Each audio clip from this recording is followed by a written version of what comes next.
صدق اللہ العظیم اللهم صل على سيدنا ومولانا محمد وعلى آل سيدنا ومولانا محمد وبارك وسلم. حمد و صلاۃ کے بعد عزتوں کی مسند پر جلوہ فراز عالی مرتبت ذی وقار محترم محتشم علماء کرام اور واجب احترام ضمیر احتشام برادران اسلام، السلام علیکم ورحمۃ اللہ وبرکاتہ. مجھے آپ کو حضور علیہ السلام کے ذکر جمیل کی سعادت حاصل ہو رہی ہے. اللہ کی بارگاہ میں دعا ہو کہ اللہ تعالیٰ میرا اور آپ کا مل بیٹھنا ذکر رسول کریم صلی اللہ علیہ وآلہ وسلم کے لیے اپنی بارگاہ میں قبول فرمائے اور قابل عمل باتوں پر توفیق عمل نصیب فرمائے. آمین. سب سے پہلے تو میں آپ احباب سے معذرت چاہتا ہوں کہ میں بر وقت آپ کے پاس حاضر نہیں ہو سکا. آج غالباً یہ 7واں خطاب ہے اللہ کی توفیق سے. کچھ موسم سارا دن بارش کا رہا تو آپ کا ماشاءاللہ کشمیر خوبصورت علاقہ تو روڈ کا کچھ اب اتنا زیادہ تجربہ نہیں تھا گاڑی چلانے کے حوالے سے، تو باہر کے آپ کو تو انتظار کی تکلیف دیکھنا پڑی. اللہ اس کے رسول کی رضا کی خاطر آپ مجھے معاف کیجیے گا.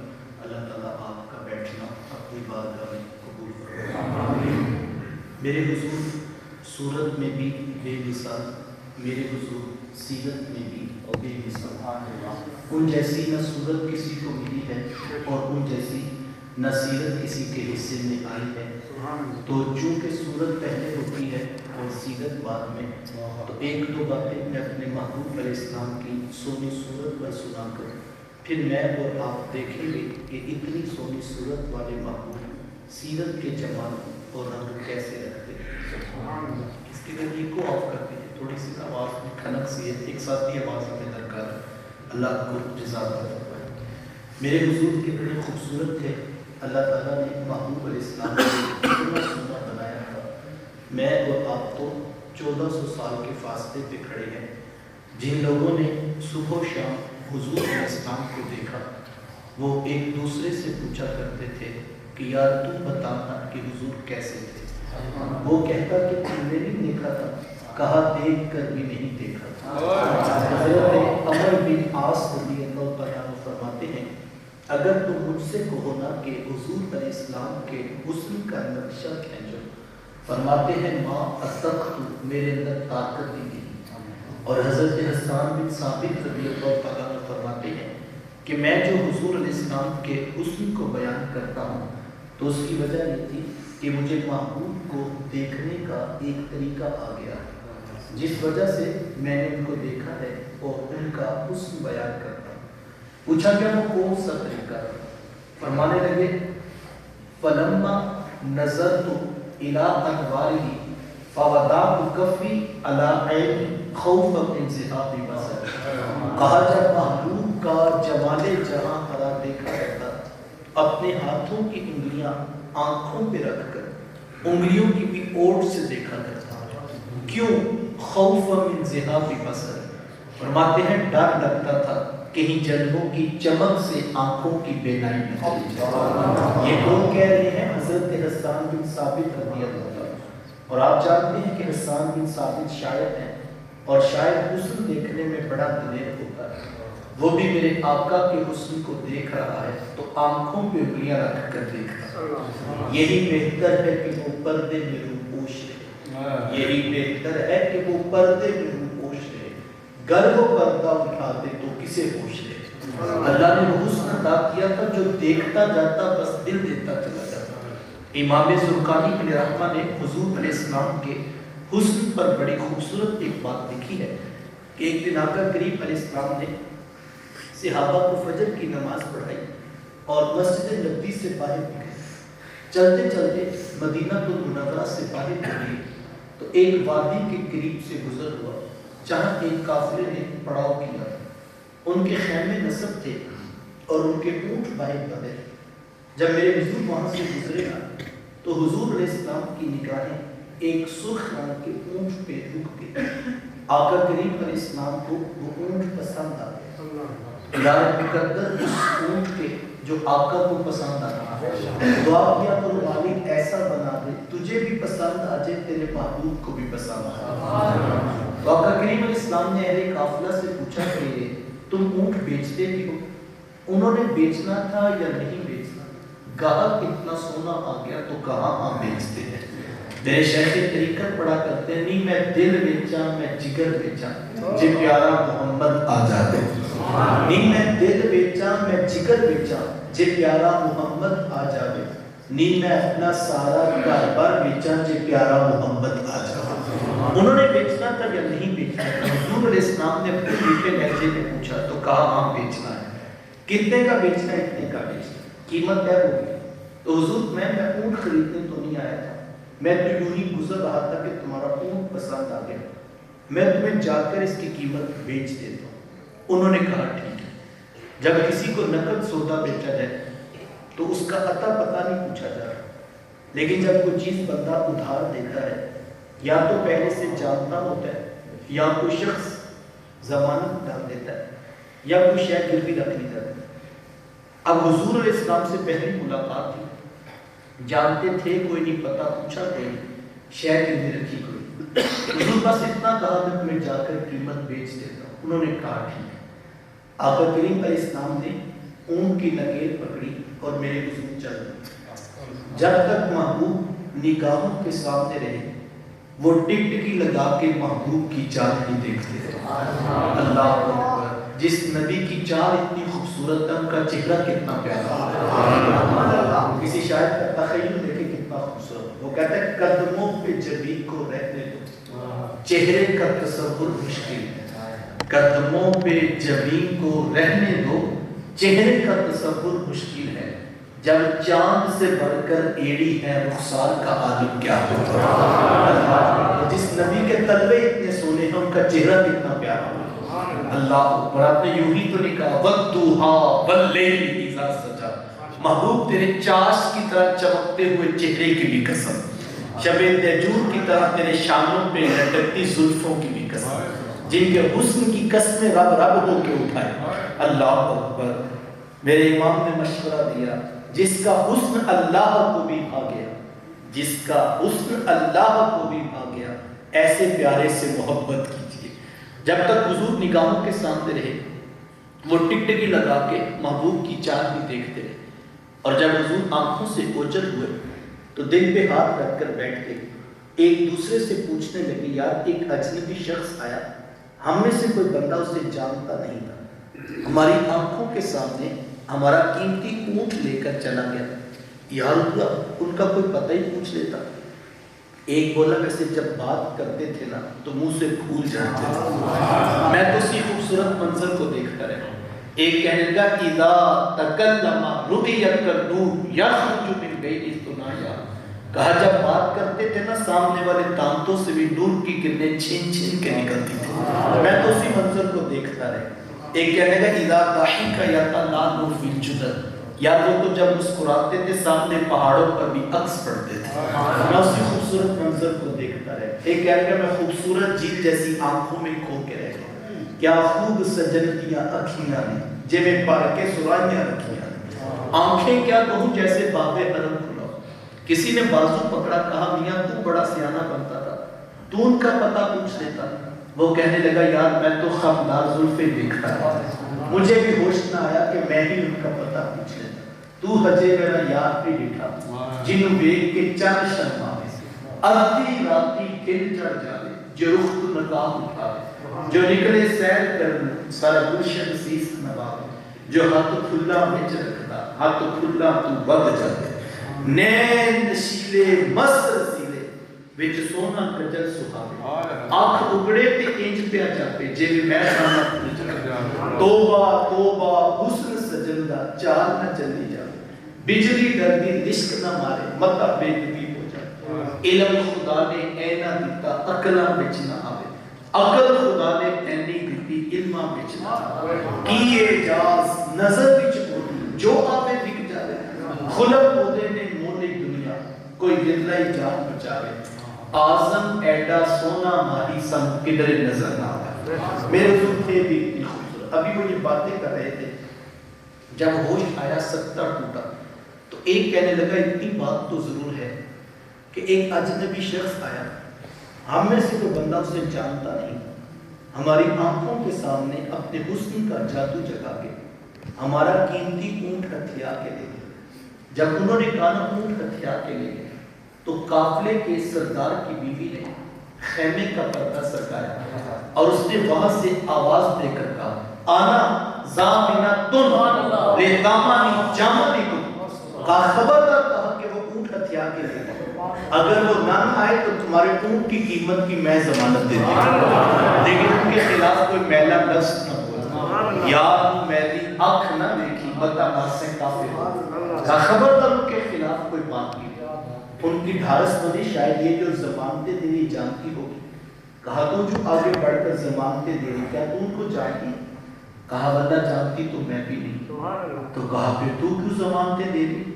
کہا جب تم سے باتیں کر رہے تھے نا خیمے کی اور سے میں نے بھی ان کا چہرہ دیکھا اور میرا دل گواہی دیتا ہے اتنی سونی صورت والا کبھی جھوٹا ہو ہی نہیں سکتا۔ دیکھنے والے کہا کرتے ہیں اللہ اللہ، یاد آتا ہے خدا دیکھ کے صورت تیری، اللہ نے چہرہ اتنا خوبصورت بنایا۔ ابھی وہ یہ باتیں کر رہے تھے کہ حضور علیہ السلام کے صحابہ پہنچ گئے، کہا اے اہل قافلہ ہمارے آقا نے اونٹ تم سے خریدا؟ کہا ہاں ہم سے خریدا ہے، ساری کھجوریں بیچی ہیں تمہاری ضیافت کے لیے اور یہ کھجوریں بیچی ہیں، ان سے قیمت پوری کر۔ وہ کہنے لگے قیمت بعد میں پوری کریں گے، پہلے یہ تو بتاؤ وہ پیارا رہتا کدھر ہے؟ کہا یہی کھجوروں کا جھنڈ جسے زمانہ نخلستان مدینہ کہتا ہے، یہ اس پیارے کا ڈیرا ہے۔ امام زرقانی فرماتے ہیں سارے اہل قافلہ اٹھے اور حضور علیہ السلام کے قدموں میں بیٹھ کر دولت اسلام سے فیض ہوا، تیری تک کے عطا میں مرید ہوگی۔ مزہ تو اس بات کا ہے اللہ اکبر۔ آئیے چند لمحوں کے لیے دیکھتے ہیں اتنی سونی صورت والے ماں سیرت کے جمال اور رنگ کیسے رکھتے تھے۔ آقا کریم علیہ السلام کی تشریف آوری سے قبل آپ تاریخ عرب اٹھائیں، معاشرے کی حالت اتنی دردناک تھی کہ جب کسی شخص کو یہ خبر دی جاتی کہ اس کے ہاں بیٹی نے جنم لیا ہے تو شرم سے اس کا منہ کالا ہو جاتا۔ عزت اور آبرو بچانے کا ایک ہی راستہ ہوتا کہ ظالم باپ ماں کی ممتا بری گود سے پھول جیسی بیٹی چھینتا، گڑا کھود کے دھکا دے کر اوپر مٹی ڈال دیتا۔ اس کی چیخیں، اس کی سسکیاں، اس کی آہیں اس کے دل پر گداز نہ پیدا کرتا۔ اگر کوئی باپ اتنا ظالم، اتنا سفاک تھا تو اس قابل تھا کہ معاشرے میں سر اٹھا کر جی سکتا ہے، اور اگر کسی کے ہاتھوں میں اتنی سکت نہیں کہ اپنی زندہ بیٹی کا گلا دبا سکے تو وہ اس قابل نہیں تھا کہ معاشرے میں سر اٹھا کر جی سکے۔ یہ عرب معاشرہ ہے جس کو قرآن مجید فرقان حمید نے بھی بیان کیا ہے۔ وہ عملاً بیٹیوں کو ذبح کیا کرتے اور بہنوں کو زندہ درگور کر دیا کرتے۔ جس دور پہ بیٹی ذبح کی جا رہی تھی، جب بہن زندہ درگور کر دی جاتی، میرے حضور اس دور پہ کلمہ حق بلند کیا، بیٹیوں کو ذبح کرنے والوں سن لو، فاطمہ تو بدعۃ منی، میری فاطمہ تو میرے جگر کا بھی ٹکڑا ہے۔ یہ کلمہ محبت بھی ہے، یہ کلمہ جہاد بھی ہے۔ دیکھیں آج میں یا آپ اپنی بیٹی یا بہن کے لیے کوئی پیار بھری بات کہیں تو یہ بہت بڑی بات نہیں ہے۔ آج اس معاشرے میں بیٹی کی عزت ہے، آج اس معاشرے میں بہن کا وقار ہے۔ یوں ہی تو نہیں بوڑھا باپ اپنی جھکی ہوئی کمر پہ بوریاں لاد لاد کے مزدوری کر رہا ہے کہ میں نے اپنی بیٹی کو عزت کے ساتھ رخصت کرنا ہے۔ جوان صاحب بھائی فیکٹری میں اوور ٹائم لگا رہے ہیں کہ ہم نے بہنوں کو عزت کے ساتھ بیانا ہے۔ یار یہ باپ تو ذبح کرتا تھا، یہ بھائی تو زندہ درگور کر دیتا تھا، مجھے بتائیے ان کے سینے میں یوں کوٹ کوٹ کر پیار کس نے بھر دیا؟ جواب ایک ہی ملے گا، یہ فیض ہے آمینہ کے لال کا، یہ فیض ہے میلاد والے آقا کا، جنہوں نے کٹتی بیٹیوں کو عزت اور ذبح ہوتی ہوئی بہنوں کو زندگی کی بہاریں عطا فرمائی۔ آقا کریم علیہ السلام ایک دن گھر تشریف لائے تو ام المومنین حضرت سیدہ عائشہ صدیقہ رضی اللہ تعالیٰ عنہ عرض کرتی ہیں کہ حضور آج بڑا عجیب واقعہ ہوا۔ حضور اے عائشہ آج کیا ہوا؟ عرض کی حضور ایک حبشیہ نیاد عورت آئی اور اس نے دروازے پر آ کر صدا لگائی۔ میں نے گھر میں تلاش کیا کہ کوئی چیز مل جائے تاکہ میں سائل کو صدقہ کر دوں۔ تلاشی بسیار کے بعد مجھے صرف ایک کھجور ملی اور میں اس کو وہی صدقہ کر دیا۔ حضور اس نے اس کھجور کے 2 ٹکڑے کیے، ایک دائیں جانب والی بیٹی کو کھلا دیا اور ایک بائیں جانب والی بیٹی کو کھلا دیا۔ حضور جی ماں خود بھی بھوکی تھی، اس کا اپنا پیٹ بھی کمر سے لگا ہوا تھا، لیکن اس نے خود کچھ نہیں کھایا اور سب کچھ اپنی بیٹیوں کو ہی کھلا دیا۔ یہ کہتے کہتے ام المومنین آپ دیدہ ہو گئی، آنکھوں میں آنسو آ گئے۔ تو حضور میں سنو عائشہ، اگر کل قیامت کے دن ان بچیوں کی ماں کو جہنم میں جانے کا حکم ہو گیا تو یہی بیٹیاں درمیان میں آڑ بن کے کھڑی ہو جائیں گی کہ مالک ہم تو اپنی ماں کو جہنم میں نہیں جانے دیں گی، اللہ ان بچیوں کی سفارش قبول کر کے ان کی ماں کو جنت عطا کرے۔ وہاں بیٹیاں باعث شرم و ننگوار سمجھی جاتی تھی، کہاں بیٹیاں ہی دخول جنت کا سبب قرار پائیں۔ خود فرمایا جس کو اللہ نے 2 بیٹیاں یا 2 بہنیں عطا کی، پھر اس نے ان کی پرورش کی، ان کی تربیت کی، یہاں تک کہ ان کا نکاح کر دیا اور پھر پیچھے سے بھی اس نے خیر خبر رکھی، تو میرے حضور فرماتے ہیں اتنا خوش قسمت شخص ہے کل قیامت کے دن میرے اتنے قریب ہوگا جتنی یہ 2 انگلیاں آپس میں قریب ہیں۔ یہ اعزاز، یہ تکریم کس کو ملے گی؟ جس نے بیٹیوں سے دفاع کی ہوگی۔ بہنیں کیا ہوتی ہیں؟ یہ زمانے کو میرے حضور علیہ السلام نے آ کر بتایا۔ آپ جانتے ہیں آقا کریم علیہ السلام کی نہ کوئی سگی بہن تھی اور نہ کوئی سگا بھائی۔ میرے حضور در یتیم ہیں، لیکن جب رضاعت کا شرط ادا کرتے ہوئے میرے حضور حضرت حلیمہ سعدیہ سلام اللہ علیہا کے یہاں تشریف لے گئے تو آپ جانتے ہیں کہ ان کی ایک بیٹی تھی جن کا نام شیمہ یا شیمہ بتایا جاتا ہے۔ وہ رشتے میں حضور علیہ السلام کی رضائی بہن لگتی تھی۔ قبیلہ بنو سعد کے رواج کے مطابق شام کو جب مائیں کھانا پکانے لگتی تو بہنیں اپنے بھائی گود میں اٹھا کر باہر کھلے میدان میں لے آتی۔ ہر بہن کی گود میں اس کا بھائی ہوتا اور وہ اپنے بھائی کے حسن کے قصیدے پڑھ رہی ہوتی۔ اگر کسی کے بھائی کا رنگ کالا ہوتا تو وہ کہتی رنگ کالا ہے تو کیا ہوا، میرے بھائی کے نقوش دیکھو کتنی خوبصورت ہے، اس کی اٹھی ہوئی ناک، اس کی جھیل جیسی خوبصورت آنکھیں تو دیکھو کتنی پیاری ہیں۔ تو وہ نقوش کو معیار حسن قرار دیتے ہیں۔ اور اگر کسی کے بھائی کا رنگ گورا چٹا ہوتا تو وہ کہتی رنگ نہیں تو کچھ نہیں، حسن تو ہوتا ہی سارا رنگت میں ہے، میرے بھائی کا رنگ دیکھو کتنا نکھرا ہوا ہے۔ تو یہ بحث مباحثہ چل رہا ہوتا اور کوئی بہن بھی ہاتھ ماننے کو تیار نہ چل رہی تھی۔ اس مناظرے کے اندر ایک دم سے ایک طرف سے روشنی اٹھتی اور حضرت شیمہ اپنا ویر محمد کو اٹھا کے لے آتی اور کہتی کہ ذرا میرے ویر کا مقابلہ بھی تو کرو نا۔ تو وہ کہتی نہیں نہیں شیمہ تیرے ویر کا مقابلہ تو نہیں نا، تیرا تو ساروں کا ہی سردار لگتا ہے۔ تو میں آتا حضرت شیمہ کا سر فخر سے بلند ہو جاتا اور وہ حضور علیہ السلام کو سینے سے چمٹا لیتی اور دعا دیتی ربنا اب کلنا محمد، شاید میرے ویر محمد کو نظر نہ لگے۔ آج میں دیکھ رہی ہوں بچوں کا سردار ہے، کل اپنی آنکھوں سے دیکھو جوانوں کا بھی سردار بنے۔ زندگی کے لہو نہار گزرتے گئے، حضرت شیبہ کی شادی ہو گئی۔ مدنی دور کی کہانی ہے۔ اتفاق یہ ہوا کہ جس قبیلے میں حضرت شیبہ کی شادی ہوئی تھی، حضور علیہ السلام کے صحابہ کی لڑائی اور جنگ اسی قبیلے کے ساتھ، ان کے کچھ بندے قتل کر دیے اور کچھ کو قیدی بنا کر صحابہ اپنے ساتھ لے آئے۔ عرب کے رواج کے مطابق قیدیوں کو چھڑانے کے لیے قوم کے سردار فدیہ اور فنڈ اکٹھا کرنے نکلے۔ ہر دروازے پر دستک دیتے اور فنڈ مانگتے۔ چلتے چلتے حضرت شیمہ کے دروازے پر بھی پہنچ گئے۔ دستک دی تو پوچھا کون؟ کہا قبیلے کے سردار ہیں، فنڈ اکٹھا کر رہے ہیں، تم بھی اپنا حصہ ڈالو۔ پوچھا یہ فنڈ کس لیے اکٹھا ہو رہا ہے، یہ رقم کیوں جمع کی جا رہی ہے؟ تو کہا کہ مدینے میں ایک شخص ہے، ادعائے نبوت رکھتا ہے، اس نے ہمارے لوگ پکڑ لیے ہیں اور ہم نے اپنے قیدی چھڑانے ہیں۔ تو پوچھا کہ ان کا نام کیا ہے؟ کسی کی زبان سے بے ساختہ نکل گیا محمد صلی اللہ علیہ وسلم۔ ایک عرصے کے بعد حضور علیہ السلام کا نام سنا تو آنکھوں میں آنسو آ گئے۔ کہا انہوں نے تمہارے بندے پکڑے ہیں؟ کہا ہاں انہوں نے ہمارے لوگ پکڑے۔ کہا پھر فنڈ اکٹھا کرنا چھوڑو، صرف مجھے ساتھ لے چلو۔ کہا تم کیا کرو گے؟ کہا تمہارے قیدی چھڑا کے لاؤ۔ سبحان اللہ۔ کہا تم ان کو جانتی ہو؟ کہا ہاں تمہیں نہیں پتا، وہ میرے بچپن کے ویر اور بھائی لگتے ہیں، میں تمہارے قیدی چھڑا کے دکھاؤں۔ حضرت شیمہ قبیلے کے سرداروں کو ساتھ لیا اور حضور علیہ السلام کے خیمہ نور کی طرف سفر شروع کیا۔ یہ وہ وقت تھا جب ادب کی آیات نازل ہو چکی تھی۔ خبردار میرے رسول کی آواز سے آواز بھی اونچی نہ کرو، ورنہ زندگی کی ساری کمائی غارت کر کے رکھ دو۔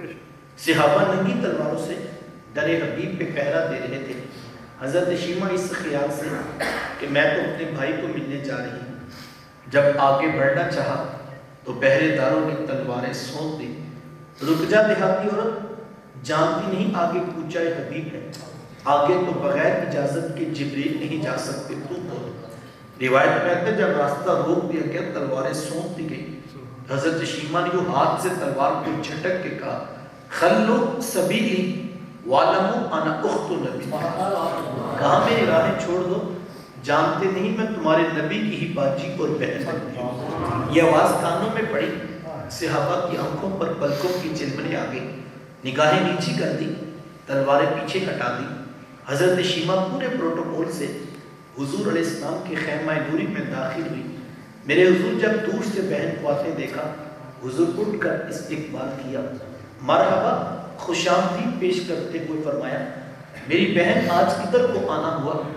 عرض کی حضور آپ کے بندوں نے ہمارے کچھ لوگ پکڑ لیے ہیں، میں ان قیدیوں کو چھڑانے کے لیے آئی ہوں۔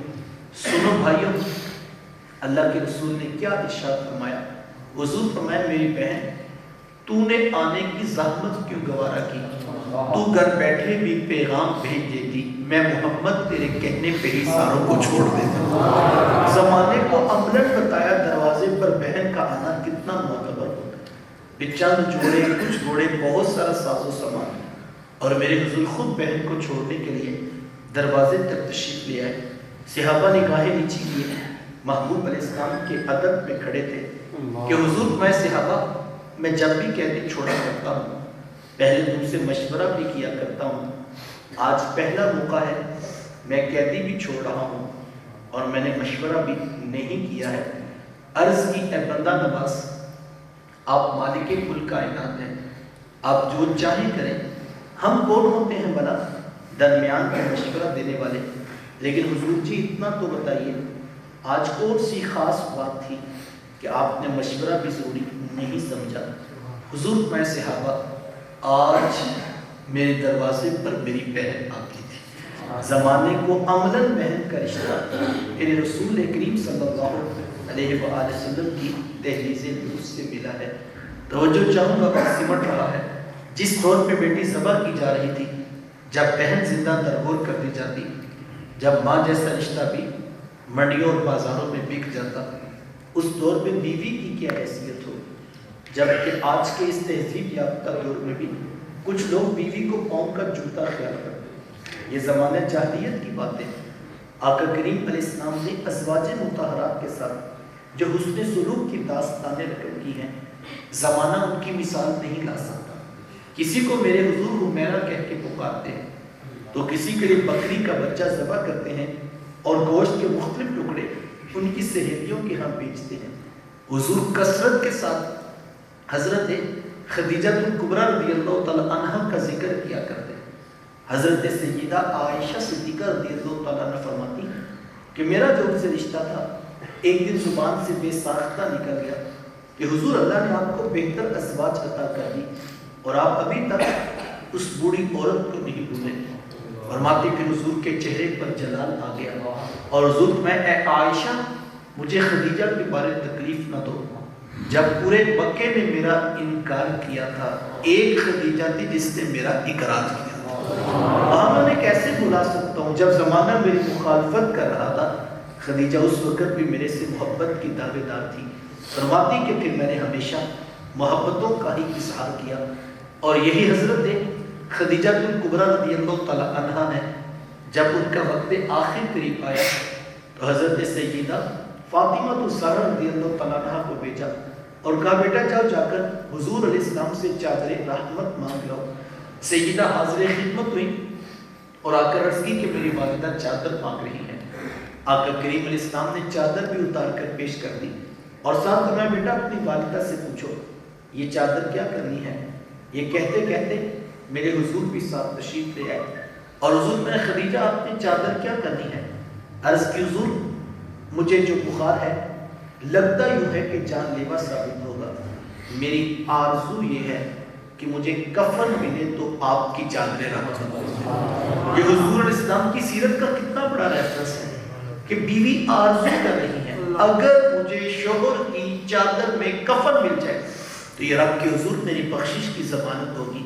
حضور علیہ السلام نے چادر بھی اتار کر پیش کر دی اور ساتھ تاریخ ساتھ جملہ ارشاد فرمایا فرمایا خدیجہ آپ نے تو صرف چادر مانگی ہے، لو اردتی جلدی لآتیتکی، اگر آپ مجھ محمد کی جلد مانگ لیتی میں وہ بھی اتار کے پیش کرتا۔ زمانے کو رشتوں کا تقدس میرے حضور علیہ السلام کی دہلی سے اللہ اکبر۔ یہی حضرت عائشہ صدیقہ رضی اللہ تعالیٰ عنہ آقا کریم علیہ السلام گھر میں داخل ہوئے تو سیدہ آب خورے پہ پانی پی رہی تھی تو حضور علیہ السلام نے آواز دے کر فرمایا کہ عائشہ کچھ پانی میرے لیے بھی رکھیے گا۔ فوراً آب خورا نیچے کر لیا، میرے حضور تشریف لائے تو خدمت اقدس میں پیش کیا۔ آقا کریم علیہ السلام پانی پینے لگے تو مسکرا کر حضرت عائشہ صدیقہ رضی اللہ تعالیٰ عنہ کی طرف دیکھا اور حضور میں اے عائشہ مجھے بتانا تمہارے لب کہاں لگے ہیں، میں محبت بھی وہیں سے پینا چاہتا ہوں جہاں سے آپ کے لب لگے۔ ذرا دیکھیے گھر کے اندر کس قدر محبتوں بری فضا ہے جو حضور نے امت کے سامنے رکھی، اور یہی حضرت عائشہ صدیقہ رضی اللہ تعالیٰ عنہ ہے کہ حضور علیہ السلام نے فرمایا کہ عائشہ میں تمہیں ایک بات نہ بتاؤں؟ عرض کی حضور ارشاد فرمایا عائشہ جب آپ مجھ سے ناراض ہوتے ہو مجھے پھر بھی پتہ چل جاتا ہے، اور جب آپ میرے سے بڑی خوش ہوتے ہو مجھے پھر بھی پتہ چل جاتا ہے۔ تو عرض کی حضور وہ کیسے؟ تو حضور میں عائشہ جب آپ کبھی ناراض ہوتے ہو تو آپ نے کسی بات پہ قسم اٹھانا ہوتی ہے تو آپ کہتے ہو رب ابراہیم، مجھے ابراہیم کے رب کی قسم، تو میں سمجھ جاتا ہوں کہ کوئی نہ کوئی بات ہے جو ابراہیم علیہ السلام کے رب کی قسم لیں گے۔ تو عرض کی حضور جب میں خوش ہوتی ہوں راضی ہوتی ہوں تو پھر کیسے پتہ چلتا ہے؟ فرمایا عائشہ پھر تو مسکرا کے کہتی ہو رب محمد، مجھے محمد کے رب کی قسم، تو میں سمجھ جاتا ہوں آج عائشہ بڑی خوش ہے۔ تو حضرت عائشہ صدیقہ رضی اللہ تعالیٰ عنہ عرض کرتی ہیں کہ حضور میں بھی عرض کروں؟ فرمایا بتاؤ کیا ہے؟ حضور سے عرض کرتی ہیں کہ حضور جی صرف زبان سے آپ کا نام تبدیل کرتی ہوں، دل میں تو آپ ہی کے ڈیرے ہوتے ہیں، دل میں تو آپ ہی کی یاد اور آپ ہی کے بسیرے ہیں۔ کتنا خوبصورت ماحول۔ آقا کریم علیہ السلام نے فرمایا اے عمر وہ عورت کے جو اس حال میں مری کہ اس کا شوہر اس کے اوپر خوش تھا، اس نے اپنی ساری محبتیں، اپنی اطاعت، اپنی فرما برداریاں سب کچھ اپنے شوہر کے اوپر نچھاور کر دی، اور جب اس کی سانس ٹوٹی تو کہا کہ اس کا شوہر اس کے اوپر راضی تھا۔ تو حضور فرماتے ہیں عمر اتنی خوش قسمت وہ خاتون ہے، کل قیامت کے دن جنت میں جس دروازے سے جانا چاہے وہ جا سکتی ہے، اس کو کوئی شے روکنے والی نہیں۔ اور عورت سے کہا کہ اگر میری شریعت میں اللہ کے علاوہ کسی اور کو سجدہ جائز ہوتا تو میں عورت کو حکم دیتا کہ اپنے شوہر کو سجدہ کرے، لیکن سجدہ صرف اللہ کی ذات کو ہے۔ اگر عورت سے یہ فرمایا تو مرد سے کتنی خوبصورت بات ارشاد فرمائی، فرمایا کہ اگر تمہیں اپنی بیوی میں کوئی بات بری لگتی ہے تو اس میں کوئی ایسی عادت بھی تو ہوگی جو تمہیں اچھی لگتی ہوگی۔ مطلب کیا؟ اچھی خوبیوں کو دیکھ کر گھروں کو جوڑنے کی تلقین کی گئی ہے۔ دیکھو 100% ٹھیک کوئی بھی نہیں ہوتا ہے، غلطیاں کوتاہیاں لوگوں کے اندر ہی موجود ہوتی ہیں۔ اگر ہم خوبی دیکھنے کا مزاج پیدا کر لیں تو ہمارے لیے زندگی بہت آسان ہو جائے۔ آج ہمارا مسئلہ بڑا ایشو یہ ہے کہ ہم لوگ خامیاں تلاش کر رہے ہوتے ہیں، اور اسی وجہ سے شام کو جب ہم جاتے ہیں تو ہمارے پاس صرف خامیاں ہی ہوتی ہیں۔ لیکن اگر انسان خوبی دیکھنے کا مزاج پیدا کر لے، اللہ اکبر۔ میرے استاد مکرم ہمیں نصیحت کرتے ہوئے فرمایا کرتے کہ بیٹا شہد کی مکھی بننا، گند پہ بیٹھنے والی مکھی نہ ہو۔ کہا حضرت شہد کی مکھی اور دوسری مکھی کا کیا فرق؟ تو کہا بیٹا جو دوسری مکھی ہوتی ہے نا، پورا بدن صاف ستھرا ہو، خوشبو میں مہک رہا ہو، لیکن کہیں بھی ہلکا سا زخم ہو تو اس کو پورا بدن دکھائی نہیں دیتا، وہ زخم والی جگہ پہ جا کے بیٹھ جاتی ہے۔ اور جو شہد کی مکھی ہوتی ہے وہ کڑوے پھول پہ بھی بیٹھے اپنے حصے کا شہد نچوڑ دیتی ہے۔ خوبیاں دیکھنے کا مزاج پیدا کیا۔ دیکھو 100% ٹھیک کوئی بھی نہیں، غلطیاں کوتاہیاں ہر شخص کے اندر موجود۔ کسی نے حکیم لقمان سے پوچھا تھا کہ آپ کو یہ حکمت، یہ دانائی، یہ فہم و فراست کہاں سے ملا؟ تو حکیم لقمان نے کہا کہ یہ سب کچھ مجھے بے وقوفوں سے حاصل ہوا۔ کہا حضرت بے وقوفوں کے تو اپنے پاس عقل نہیں ہوتی، تو آپ نے مجھ سے عقل کیسے خریدی؟ تو حکیم لقمان مسکرا کے کہنے لگے میں نے بے وقوفوں کو غور سے دیکھا، جتنے کام وہ کرتے تھے میں نے سارے چھوڑ دیے، اللہ نے مجھے عقل مند بنا دیا۔ اگر انسان خریدنا چاہے تو بے وقوف سے عقل خرید سکتا ہے، اور اگر نہ خریدنا چاہے اسے علماء میں بھی عیب ہی نظر آتے ہیں۔ خوبی دیکھنے کا مزاج پیدا کرے، زندگی سکون میں آ جائے گی۔ اور اگر آپ صرف خامیاں دیکھیں گے تو خامیوں والوں کے پاس رہ بھی تو خامیاں ہی جاتی ہیں۔ کاش ہم خوبیاں دیکھنے کا مزاج پیدا کر لیں، اور جب آپ خوبی دیکھیں گے لوگ آپ کو اچھے لگیں گے۔ ہر شخص کے اندر کوئی نہ کوئی خوبی، کوئی نہ کوئی اللہ نے جو ہے وہ اچھی چیز رکھی ہوتی ہے۔ تو حضور علیہ السلام کی سیرت کا یہی مزاج ہے۔ دیکھو آپ کسی سے اختلاف رائے بھی کریں، موضوع بکھر نہ جائے، میں واپس پلٹنا ہے اپنی بات پہ۔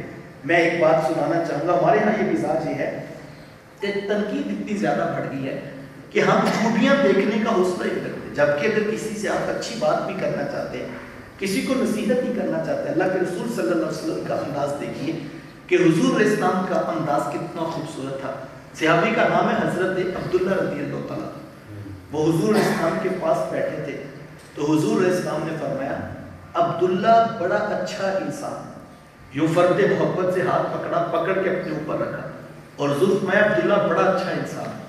اللہ اکبر، یار جس کا ہاتھ حضور نے پکڑا ہوگا اس کے سینے تک ٹھنڈ نہیں پہنچ گئی ہوگی۔ فرمایا عبداللہ بڑا اچھا انسان ہے، اور آگے فرمایا کاش کہ یہ تہجد بھی شروع کر دے۔ اللہ اکبر، کہنا کیا تھا؟ تہجد پڑھا کرتا، لیکن ڈائریکٹ نہیں کہا، پہلے ہاتھ پکڑا، محبت سے فرد محبت سے دیکھا، مسکرا کے فرمایا عبداللہ بڑا اچھا انسان ہے، پھر فرمایا کاش کے تہجد پڑھ لے۔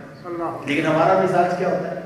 ہم مسجد سے باہر نکلے تو سامنے دکان پر بیٹھا تو ہم نے 10 بندوں میں کہا کہ جناب آپ پنجگانہ نماز سے تو نہیں، چلو کم از کم 8 دن بعد جمعہ ہی پڑھ لینا سے۔ اب مجھے بتائیں اس کا دل کرے گا مسجد کے آنے کی طرف؟ چونکہ رسوا تو آپ نے کر ہی دیا، تو پھر مسجد میں آنے کی دعوت کیسے بنے گی؟ تو لوگوں کی قدر کرنا، ان کی خوبیوں کو سراہنا، ان کو محبت کے ساتھ دعوت پیش کرنا، یہ ایک خوبصورت انداز ہے جو گھر کے اندر بھی، رشتوں کے اندر بھی، سیرت کے اندر بھی ہمیں دکھائی دیتا ہے۔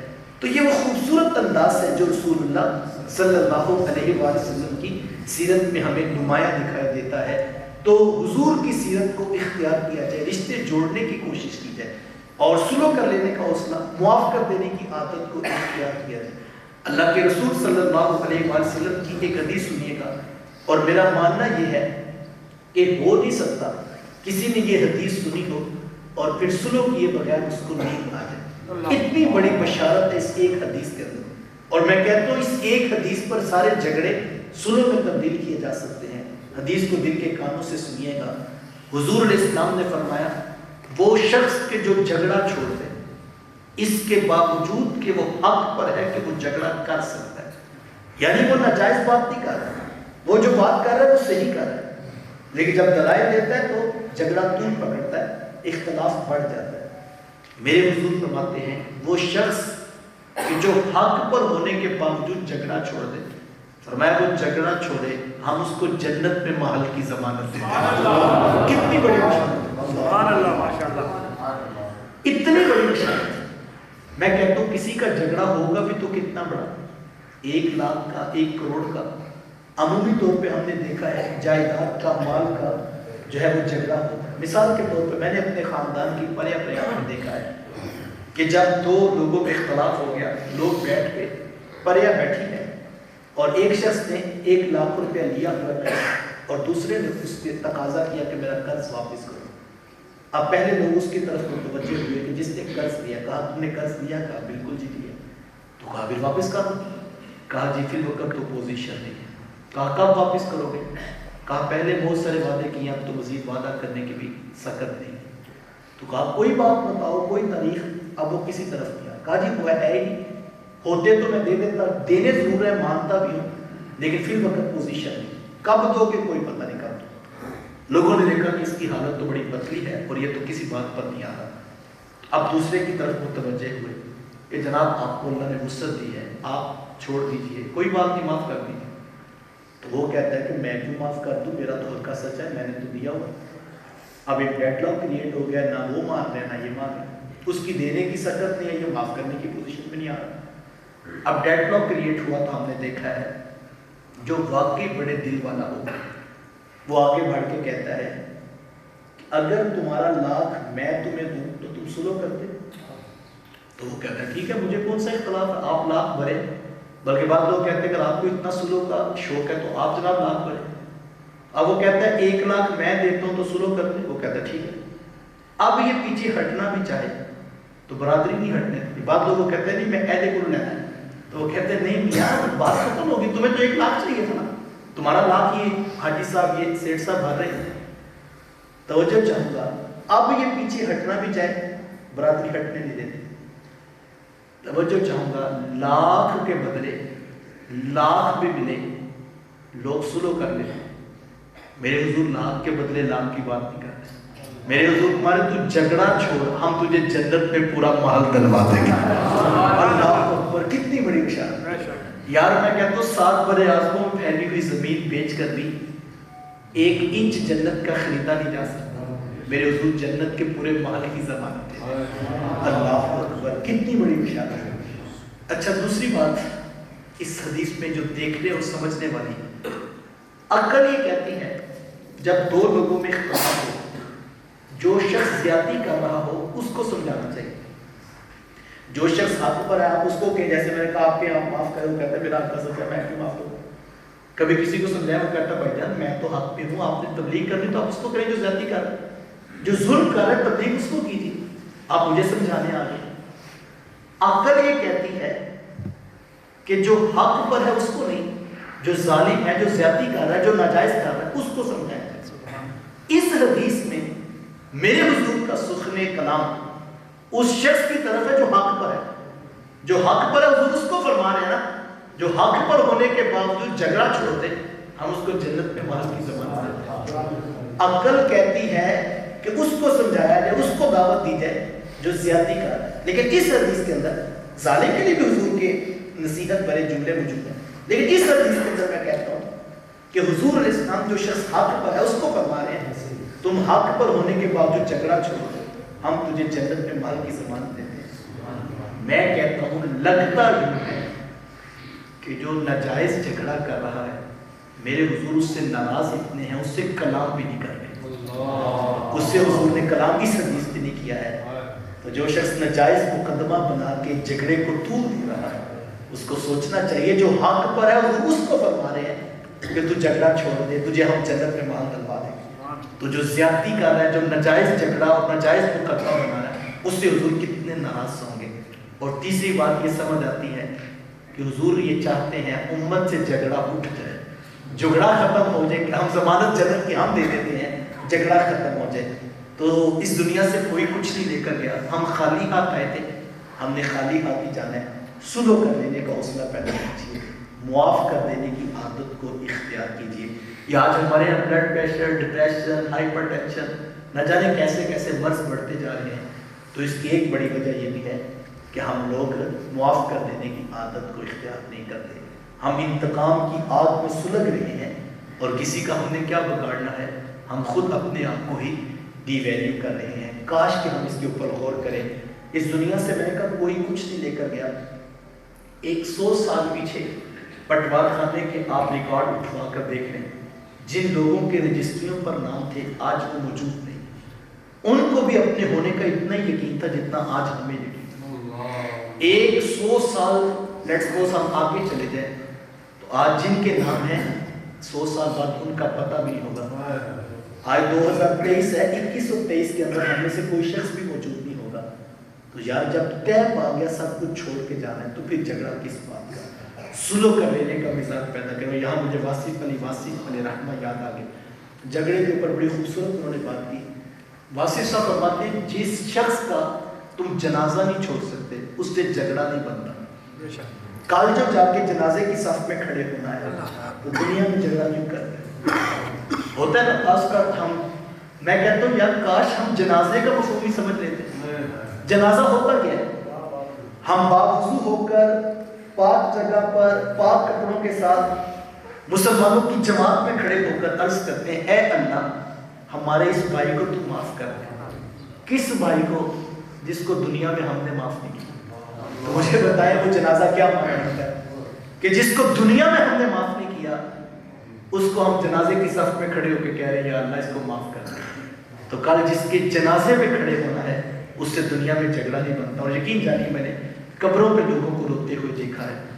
ایک شخص کہتا تھا مجھے پتہ ہی نہیں تھا کہ یہ شخص مجھ سے 5,000 روپیہ مانگنے آیا تھا.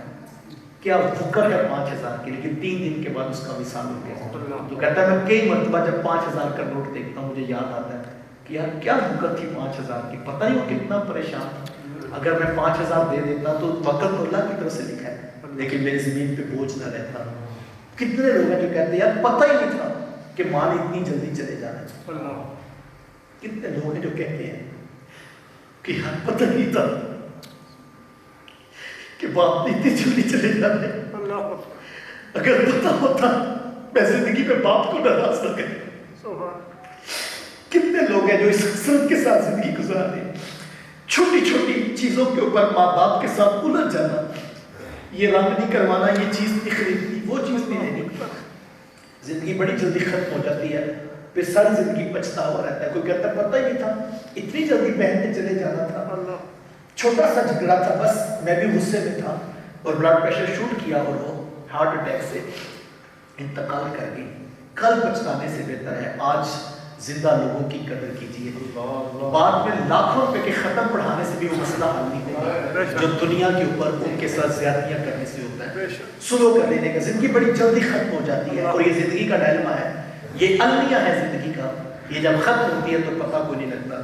مجھے ابھی کل میرے میزبان شرازی صاحب بتا رہے تھے کہ میں ایک شخص کو دیکھا کہ وہ گاڑی کے اندر جا رہا تھا اور میوزک اس نے لگایا ہوا تھا تو اچانک ایکسیڈنٹ ہوا. 2 دوست تھے, تو ایک تو موقع پر فوت ہو گیا تو دوسرا کومے میں چلا گیا.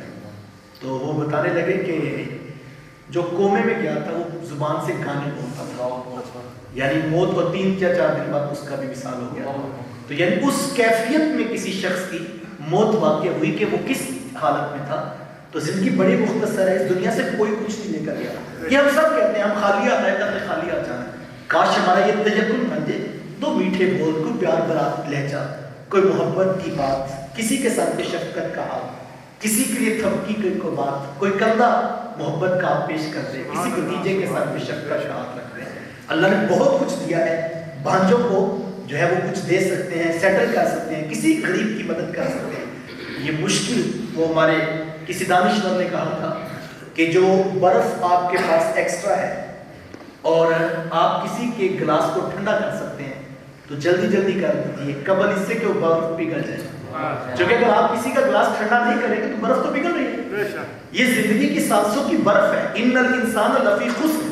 ایک بزرگ کہتے ہیں مجھے ان الانسان لفی خسر کا ترجمہ سمجھ نہیں آ رہا, تو میں صبر کر کے بازار سے گزرا تو میں نے ایک شخص کو پھٹے پہ برف رکھ کے بیچتے ہوئے دیکھا اور وہ آواز کیا لگاتا, ارحمو ارحمو, لوگوں میرے اوپر رحم کرو, لوگوں میرے اوپر رحم کرو.